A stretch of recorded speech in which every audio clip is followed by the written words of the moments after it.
The president signed an emergency declaration which will unleash support for Washington, helping the state do road clearings and evacuations, operate emergency shelters, and make infrastructure repairs. The threats do keep surfacing here in Tukwila.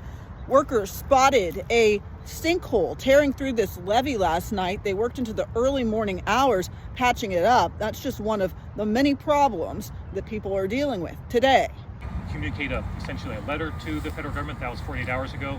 I was sitting next to General Welsh and others down at Camp Murray, literally drafting that, editing that document to make sure it said exactly what I wanted to say to the federal government, so they understood the gravity of the situation we were facing. And once again, I just want to say we deeply, deeply appreciate the support of this federal government at a time of real need here in Washington State.